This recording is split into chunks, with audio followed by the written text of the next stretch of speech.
कि बड़ों का एहतराम कैसे किया जाता है, जिसने आज तक किसी का भी लिहाज नहीं किया। खाने के मामले में जरा चूजी है। अच्छा तो खुद ही बना लो ना फिर। और अब पैसे नहीं दे रही, उस औरत से ना कोई वेट भी नहीं है। पैसे नहीं थे तो फर्नीचर लिया क्यों था तुम लोगों ने? आंटी आप लोग गाड़ी में बैठे, ये पागल है, ये बाहर भी सकता है, गाड़ी में बैठो तुम। नहीं मैं तो कहती हूँ सारा सामान वापस कर दे। ज़ारा और उसकी माँ को हमने काबू में रखना है जब तक उनकी जायदाद हमारे कब्जे में नहीं आ जाती। गुत्ती से खींचती क्यों नहीं है इसकी? दिमाग तो ठीक है तुम्हारा। आजकल इसकी जबान ना बड़ी कैंची की तरह चलने लगी है। जिसमें ज़ारा का सारा जेवर, हमारे नकली जेवर समेत। शादी तो हो चुकी, अब भाभी तो कुछ करने से रही। अभी ज़ारा कहीं ऐसा तो नहीं बाकी आरफा ने किस्तों पे सामान ले लिया हो? शक तो मुझे भी हो गया है अम्मी, मगर फिलहाल आपको मुतमईन करना जरूरी है। और पीछे हमारे घर हो जाएगी डकैती। अच्छा ये तुम सिखाओगी मुझे? चला जाएगा।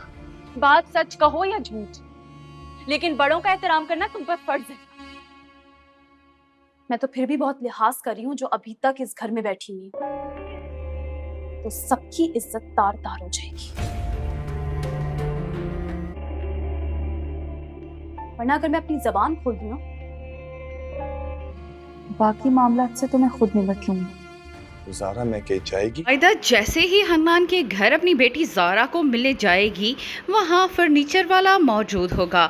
वो बहुत ज़ोर ज़ोर से चिल्ला रहा होगा कि अगर पैसे नहीं थे तो फर्नीचर क्यों लिया था। तब मायदा को शक हो जाएगा कि शायद हन्नान लोगों ने किस्तों पर फर्नीचर लिया, अब उनके पास पैसे नहीं। मगर वो ये बात जानना चाहेंगी, लेकिन हन्नान उन्हें गाड़ी में बैठने का कहेगा कि और ये बताएगा कि ये शख्स पागल है। दूसरी तरफ हन्नान की माँ और बहन इस बात को लेकर काफ़ी परेशान हैं।